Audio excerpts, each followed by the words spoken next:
दिन के घने अंधेरे से जीतकर 41 मजदूर सिलक्यारा सुरंग से बाहर निकल आए हैं। जब मजदूर टनल में फंसे तो उनके अंदर निराशा थी। ऐसे मौके पर गब्बर सिंह साथी मजदूरों के लिए सबसे बड़ा सहारा बनकर उभरे। इन सब पर गब्बर सिंह के भाई का क्या कहना है वो आपको सुनाते हैं। गब्बर सिंह नेगी के भाई इस समय हमारे साथ में हैं। रेस्क्यू ऑपरेशन कंप्लीट हो चुका है और अब वो अपने भाई के पास जा रहे हैं। सर, किस तरह की सुबह आज देख रहे हैं?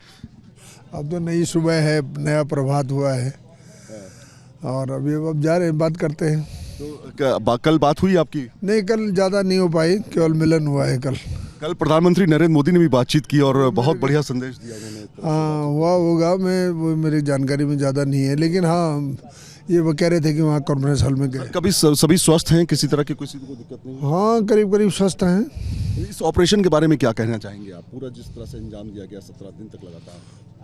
हाँ, 17-18 दिन तक ऑपरेशन हुआ है और अंततः जो है हमारी आशाएं पूरी हुई है। अब तो दिवाली का दिन अब तो आज है उनके लिए, गब्बर सिंह नेगी के लिए, आपके भाई के लिए। हाँ, दिवाली तो मनाई जा रही है। आपके यहाँ पूरी खुशी है घर के अंदर? माहौल कैसा है? बहुत सुंदर, बहुत सुंदर, बहुत सुंदर। तो ये है गब्बर सिंह नेगी के भाई और अमल नेगी जो हैं वो यहाँ पे पहुँचे हुए हैं अपने भाई को मिलने के लिए। लगातार न्यूज़ नेशन पल पल की खबर आपको दे रहा है ताकि आप ये समझें कि इस ऑपरेशन को दरअसल अंजाम किस तरह से दिया गया। वीडियो जर्नलिस्ट विपिन कुमार के साथ सैयद आमिर हुसैन, न्यूज़ नेशन, उत्तरकाशी।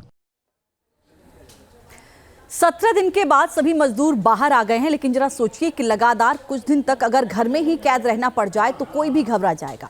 ऐसे में जब सभी 41 मजदूर 17 दिनों तक टनल में फंसे रहे तो उनकी हालत कैसी रही होगी? बिल्कुल, लेकिन जब सभी बाहर आए तो ये पता चला कि सभी ने बहुत मजबूती और हौसले से मुसीबत का सामना किया था और यही वजह रही कि सभी की सेहत बहुत अच्छी थी और वो सब मुस्कुरा रहे थे। पहाड़ जैसी चुनौतियों का सामना करने वाले बहादुर मजदूरों की कहानी एकदम अनोखी है। आप देखिए।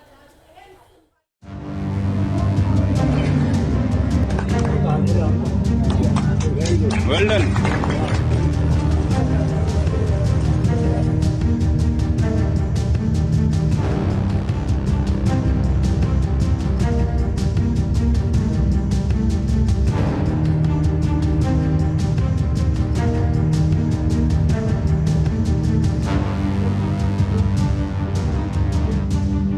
बजरंगबली हनुमान की। ये शंखनाद है जीत का, मौत को मात देने के जज्बे का।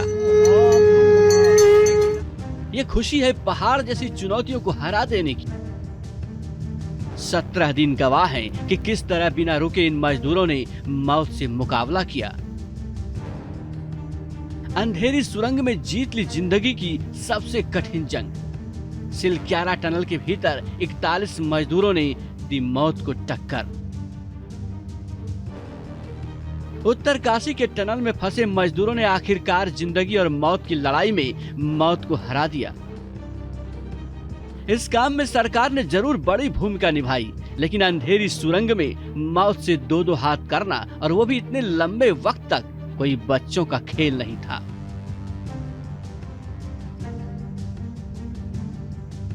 दो सप्ताह के बाद अगर सभी 41 मजदूर सकुशल बाहर निकलने में सफल हुए तो उसके लिए उनका मजबूत हौसला था, जज्बा था।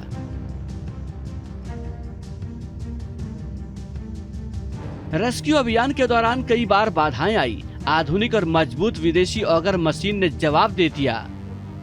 हॉरिजॉन्टल ड्रिलिंग में भी कई दिक्कतें आई। उसके बाद वर्टिकल और मैनुअल ड्रिलिंग का सहारा लिया गया। रैट होल माइनर्स को भी लगाया गया। इन सभी बातों की जानकारी मजदूरों को भी मिल रही थी। इन सारी जानकारी होने के बावजूद सभी अपना हौसला बनाए हुए थे।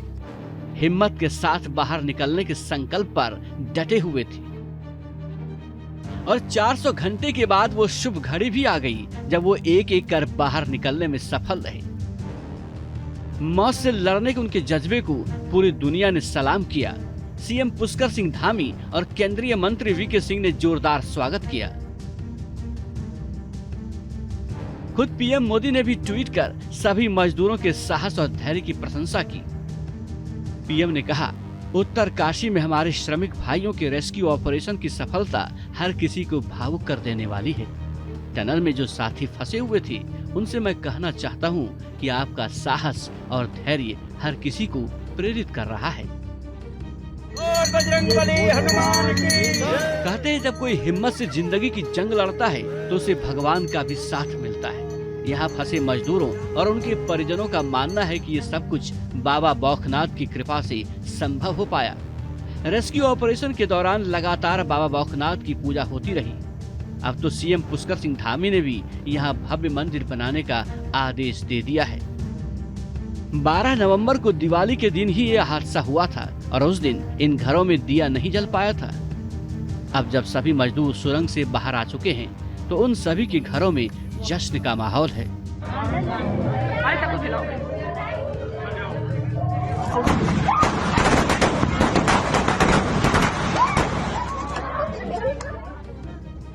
दिवाली मनाई जा रही है। खुशी में पटाखे छोड़े गए।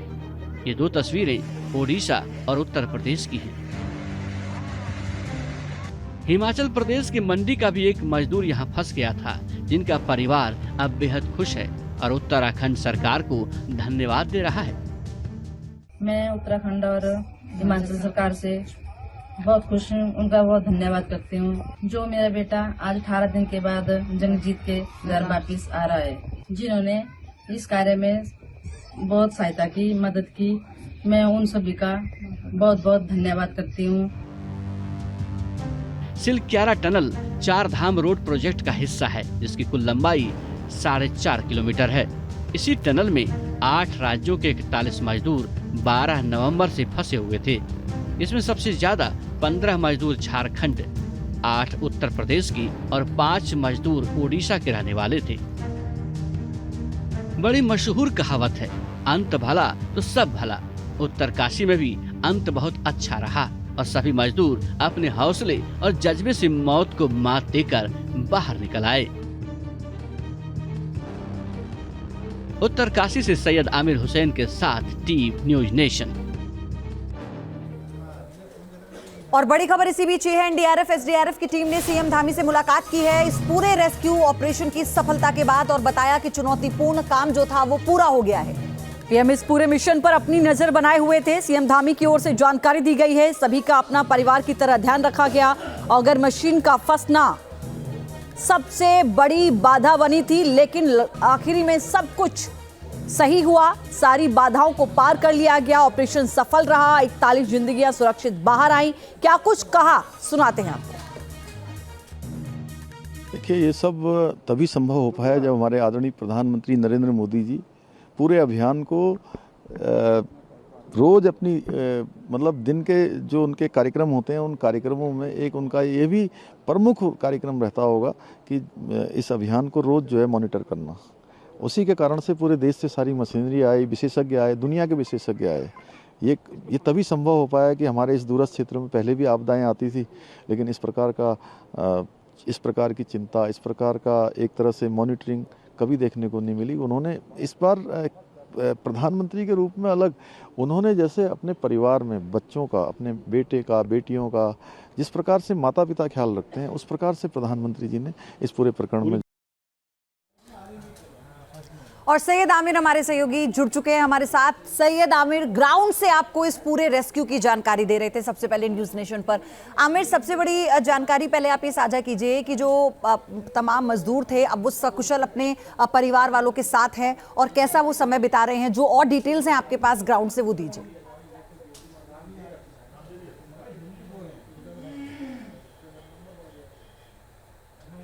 अगर आप यहाँ पे मौजूद है, आपको तस्वीरें दिखाता हूँ। यहाँ पे देखिए, ये तस्वीर है, इस समय सिक्योरिटी काफी हाई है यहाँ पे कर दी गई है। आपको तस्वीरों के माध्यम से सामुदायिक स्वास्थ्य केंद्र जो आपको नजर आ रहा है, दरअसल ये सामुदायिक स्वास्थ्य केंद्र जो है, इसी के अंदर जो है बाकायदा तमाम जो मजदूर हैं वो इसी के अंदर मौजूद है। और इसी में एक बाकायदा बड़ा सा हॉल है जहाँ पर प्रधानमंत्री नरेंद्र मोदी जी जब बात की थी तो वो लोग इसी में मौजूद थे। तो कहीं ना कहीं यहाँ से स्वास्थ्य केंद्र से अभी थोड़ी देर बाद एक हेल्थ बुलेटिन जारी किया जाएगा। उन तमाम मजदूरों के लिए 24 घंटे के ऑब्जर्वेशन पे उनको रखा जाएगा। डॉक्टर्स की टीम पहुंच चुकी है, लगातार मजदूरों से बातचीत कर रही है, उनके परिजनों से बातचीत कर रही है। एक एक करके सभी मजदूरों का हेल्थ चेकअप किया जाएगा और वो शुरू हो चुकी है प्रक्रिया और उसमें थोड़ा समय लगेगा और उसके बाद एक कंप्लीट हेल्थ बुलेटिन जो है उसको बताया जा रहा है, जो सोर्स बता रहे हैं, जारी किया जाएगा, जिसमें तमाम मजदूरों की हेल्थ की जानकारी दी जाएगी। हेल्थ की जानकारी इसलिए क्योंकि 17 दिनों से अंधेरे में, खासतौर पे वहां पे लाइट जरूर थी लेकिन प्राकृतिक रोशनी नहीं थी, तो उस तरह की सिचुएशन में वो तो ऐसे में कोई समस्या तो नहीं आ सकती है, इसीलिए उनको ऑब्जर्वेशन में रखा जा रहा है। बहुत शुक्रिया सैयद आमिर हमारे साथ जुड़ने के लिए। अपडेट आपसे आगे भी लेते रहेंगे। तो रैट माइनर्स ने टनल में फंसे 41 मजदूरों को 17 दिन के कैद से निजात दिला दी है। क्या होती है रैट माइनिंग?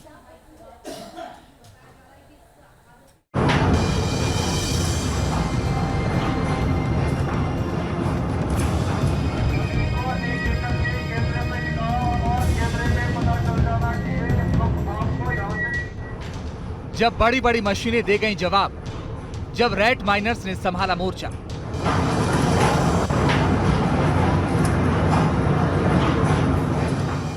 हाथों से ही चीर दिया सुरंग का सीना और लौट आई सबके चेहरे पर मुस्कान।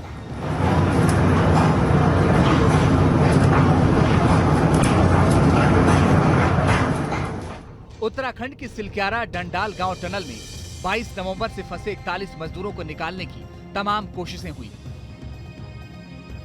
बड़ी बड़ी ऑगर मशीन लगाई गई, काम आगे भी बढ़ा लेकिन कामयाबी नहीं मिली।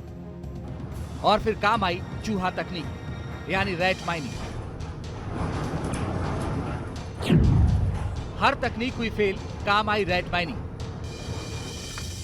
15 दिन तक अलग अलग तकनीक का इस्तेमाल किया गया, 3 तरफ से ड्रिलिंग की गई, लेकिन आखिरकार सहारा लिया गया उस तकनीक का जिसे कोयला खदानों में इस्तेमाल किया जाता था।